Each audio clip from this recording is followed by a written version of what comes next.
اعوذ باللہ من الشیطان الرجیم بسم اللہ الرحمن الرحیم وبہ نستعین۔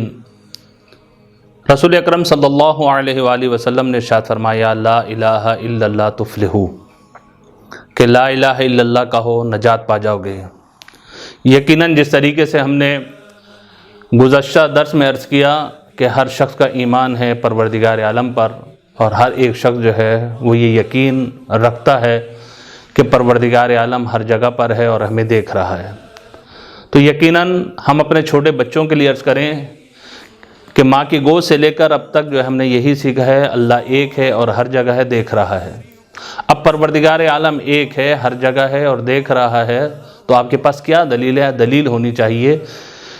عقائد میں تقلید نہیں چلتی، عقائد میں خود انسان کے پاس دلیل ہونی چاہیے۔ چھوٹے بچوں کے لیے عرض کیا جائے کہ پروردگار عالم جو ایک ہے، برہان نظم اس بات پر دلیل ہے کہ ایک ہے جو اس کائنات کو چلا رہا ہے، یعنی سورج اپنے وقت پر نکل رہا ہے اور اپنے وقت پر غروب ہو جاتا ہے، اس کے بعد چاند آتا ہے اور چاند چلا جاتا ہے، اور یہ دنیا کا جو نظام صحیح معنی میں چل رہا ہے، درہم برہم نہیں ہے، یہ اس بات کی دلیل ہے کہ کوئی خدا ہے جو اس کائنات کو جو وہ چلا رہا ہے، جو اس کائنات کا جو وہ خالق ہے۔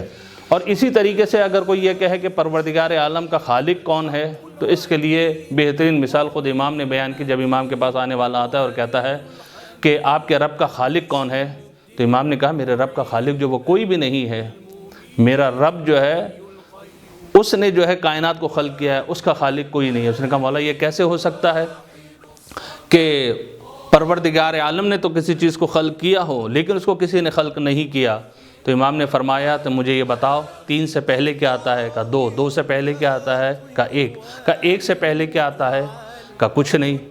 تو امام نے کہا یہ کیسے ہو سکتا ہے کہ 1 کے بعد 2 ہو اور 2 کے بعد 3 ہو، لیکن 1 کا کوئی خالق، 1 کو کوئی بنانے والا جو ہے وہ نہ ہو؟ تو اس کے بعد جو ایک دم سمجھ میں آ گئی کہ امام نے بالکل صحیح فرمایا ہے۔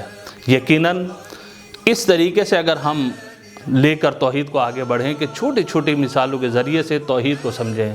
دیکھیے کہ آدم سے لے کر خاتم تک اور خاتم سے لے کر قیامت تک انسان آتے ہیں اور آئے ہیں اور چلے گئے ہیں اور آتے رہیں گے، لیکن کسی بھی شخص کی فنگر پرنٹس آپس میں نہیں ملتی۔ یہ کیا ہے؟ یہ کون ہے جو ان کا خالق ہے؟ یقین اسے پتہ چلتا ہے وہ واحد ہے، یکتا ہے، جو تمام کا خالق ہے۔ خدا سے دعا کرتے ہیں بحق محمد و آل محمد ہمیں جس طریقے سے اہل بیت علیہ الصلوۃ والسلام نے توحید کو سمجھایا ہے اس کو ہمیں سمجھنے کی توفیق عطا فرمائے۔ والسلام علیکم ورحمۃ اللہ۔ ومداد كلماتك كلما ذكرك الذاكرون وغفل عنك غافلون